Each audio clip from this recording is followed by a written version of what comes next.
Today we have some filmmakers and entertainers who feel that we should be making meaningful cinemas. They lay a lot of emphasis on meaningful cinema, and while there are also some who feel that if you want to pass on a message, then there are postcards for that.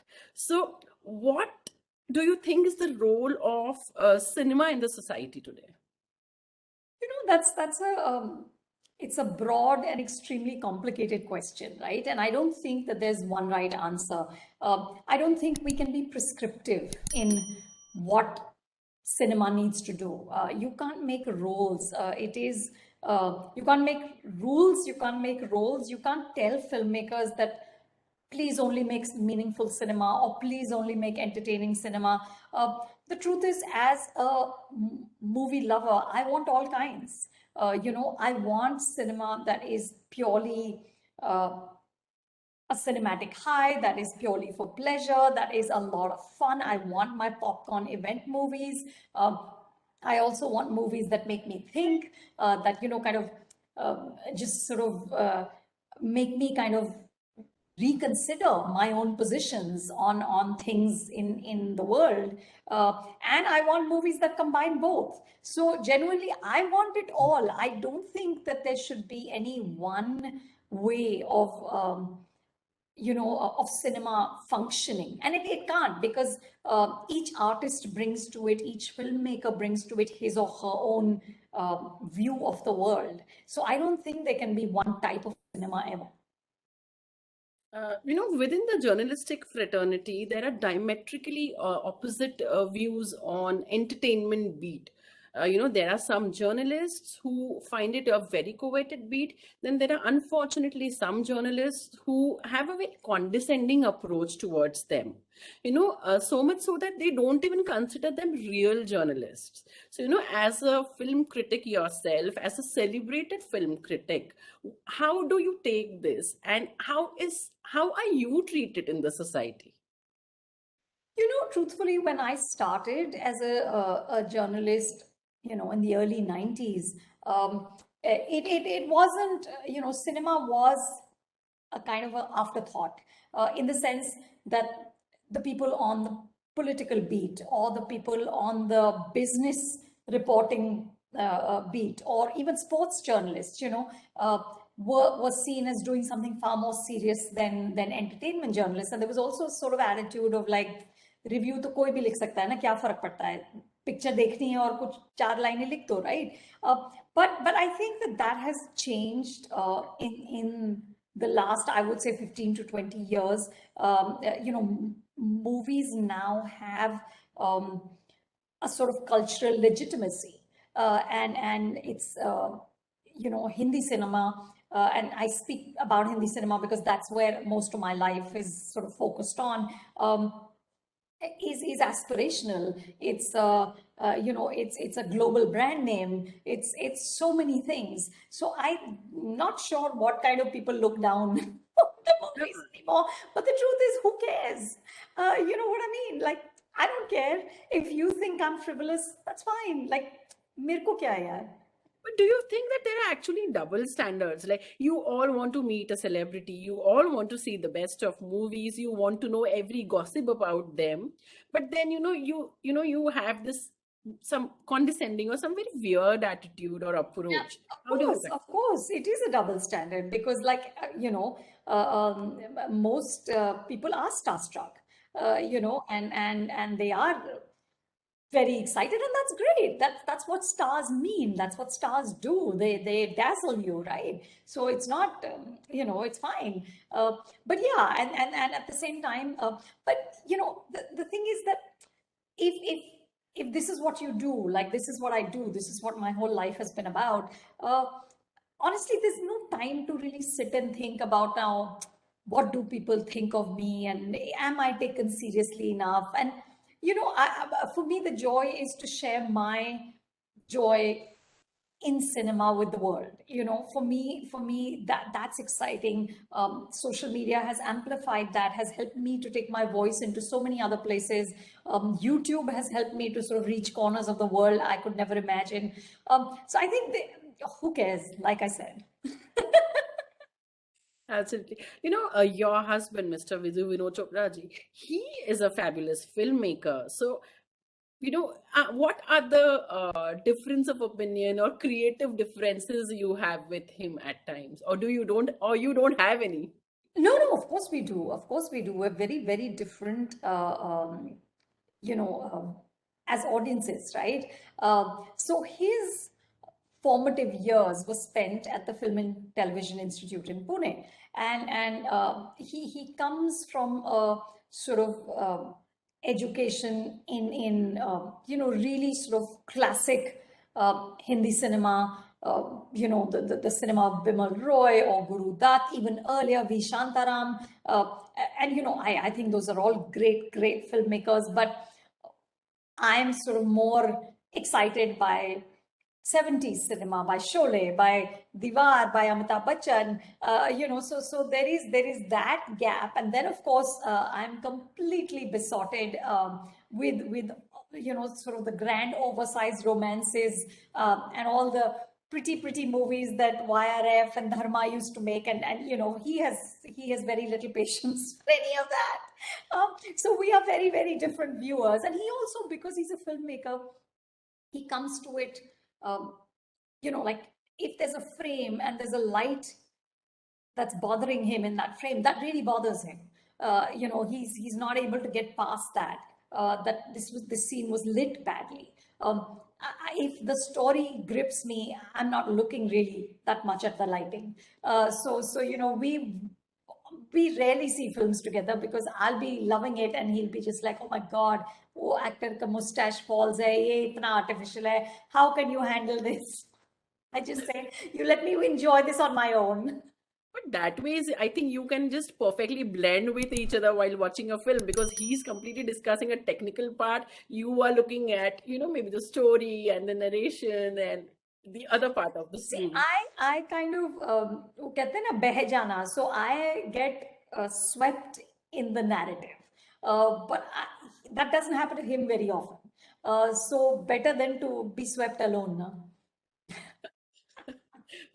Which film director you think would be the best company to watch a movie with? Oh, that's a good one. Somebody I think who is passionately in love with the movies, right? So I think someone like Sri Ram Raghavan, who loves the movies, or Anurag Kashyap, who just just is so into the movies. I remember, in fact, there was one Mumbai Film Festival screening of a film called Call Me by Your Name, and Anurag was sitting next to me, and it's this extremely moving story about these two young men who are in love with each other, and at the end of it, there's this beautiful speech about love and relationships, and I literally, so I had this tray of food, and I was like this, and I was just weeping Oh God. into the food. So Bichara Anurag, the film was over, the end credits were running, he got up, he picked up the tray, he sort of very sweetly kind of helped me out, because I was so overwhelmed. So I think he would be lovely to watch movies with. Oh, that's great. There's a cause and effect relationship of cinema on society, I feel, and there are many who feel the same. But do you think films draw more from the society, or it's actually the other way around?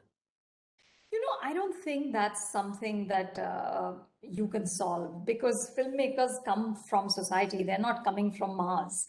Right. It is a chicken and egg.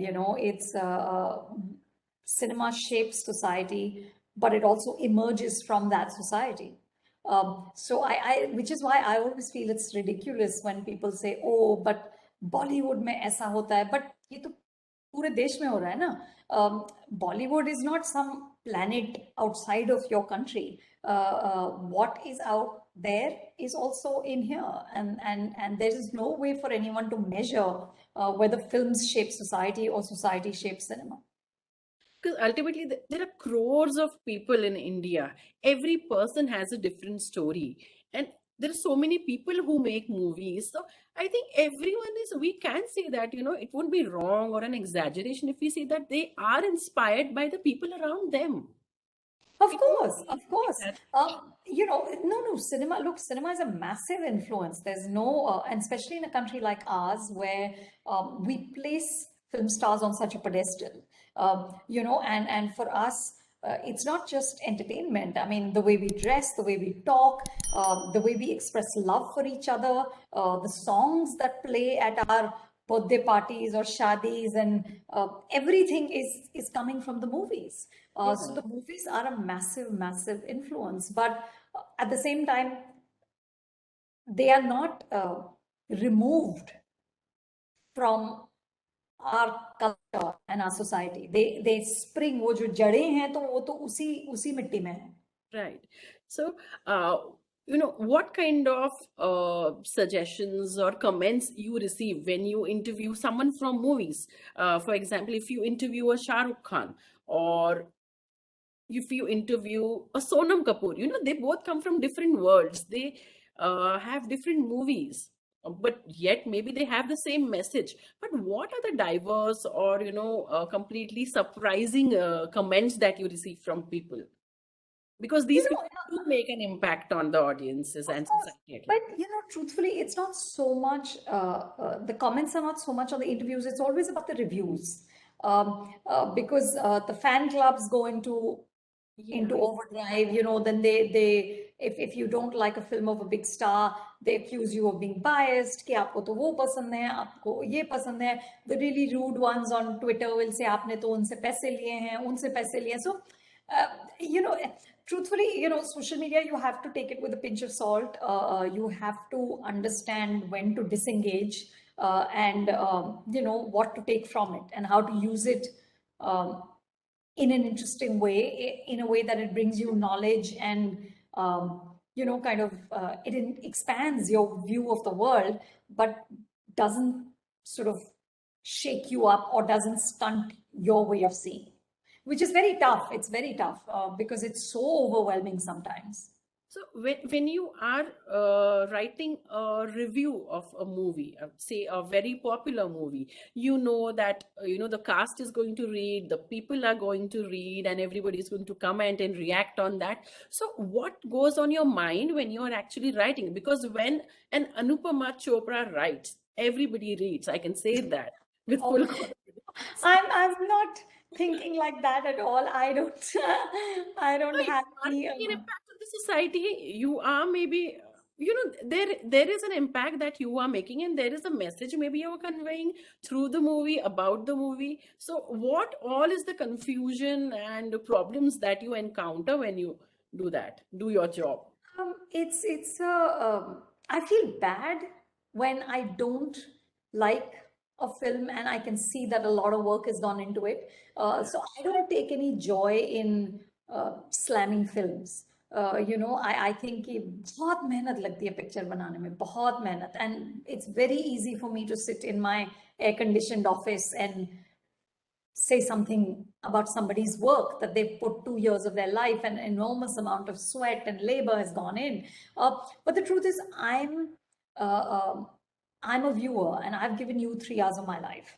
And if it doesn't deliver for me, I can't be dishonest to that. I have to say it. I have to say it. What's important is that I don't speak, I try never to be disrespectful. I don't ever want to belittle people. I don't want to, I don't know, score marks that look how clever I am, ki maine dhajiya uda di types. That's not where I come from. For me, it's genuinely that this film doesn't work for me, and this is why it doesn't work for me. Finally, it's my opinion. It's not some sacred truth. कोई 10 commandments भगवान ने तो नहीं दिए हैं कि ये correct है, ये गलत है. It's not. A movie review is just one person's opinion. But what I want to do through that review is maybe try and sort of enable the viewer to see something that they couldn't before, or to sort of give a little context to their viewing, or to add value to their experience. We don't have to agree. Maybe I didn't like the film, you liked it, I liked it, you didn't like it. That's fine. But if I can tell you something that maybe you didn't know, or maybe draw your attention to some part of that movie that you may not have otherwise, I think then my job's done. The advocates of propriety, they keep complaining about the amount of violence today movies show, or the sex scenes that movies show. So do you think that this is, or this should be, one of the main concerns of households, so that their young kids are not consuming that content? No, I think the main concern should, in fact, be the suppression of free speech. For me, that is far more scary. Look, films are finally all censored. हमारे country में तो कोई uncensored cinema नहीं दिखा रहा ना, except film festivals. So I think that the movies will show a fraction of what is available at the click of your finger on your phone. We live in a different world now. I didn't grow up in this world, but kids now have access to everything everywhere. So I think this idea that, oh my God, the films are corrupting is just, it's very old school, and it doesn't apply anymore. And I think that what we should really be looking at, in fact, is that is there a sort of extra censorship? I understand that there needs to be a sort of mindfulness, because we are in a country with many kinds of people, with which at many levels of education, literacy. The same film can be seen in many different ways by these people. So I understand that there is a massive responsibility that comes with that. But for me, the scarier thing is if you don't allow artists to say what they want to say. But do you think that today the power of censorship is actually fading because of OTT platforms? No, no. I think we had a brief, glorious moment of freedom on OTT platforms, which I think is quite over now. I think there are many sort of loopholes in place, saying that you can do this and you can't do this, and you can talk about this but you can't show this. In this day and age of celluloid, OTT, media, and social media, and television and films, which medium do you think is the most powerful and most impactful of all in the society? I would say OTT is new. OTT is only finally 4 or 5 years old. So I think it would still be cinema. And it would be cinema on the big screen. I think the theater experience affects people much more profoundly than seeing a film on your laptop or on your phone or on your television set. So I think it's definitely still movies. That might change, but right now it's still the movies. People say that the role and scope of a 70 cinema is gradually diminishing because of OTT platforms. How do you look at this? Well, look at the collections of Suryavanshi. That film did 150 crores with many states working at 50% capacity. So clearly not. So my last question, which I think you have to just answer it very candidly, that how is it when you actually review your husband's work? I don't. So I never review any. So it's not just my husband. My sister Tanuja is a filmmaker. My brother Vikram Chandra is a writer. Sacred Games was based on his book. So I have many kind of inroads and relationships with the film industry in that sense. And wherever that's the case, I just don't review it because it's a conflict of interest. I think it's wrong. Okay. Thank you so much. And it was lovely interacting with you. Thank you. Thanks so much. Thank you for having me on your show and in your festival. Subscribe to Nation Next YouTube channel and press the bell icon to get regular updates from Nation Next. Also like Nation Next Facebook page and follow us on Instagram and Twitter.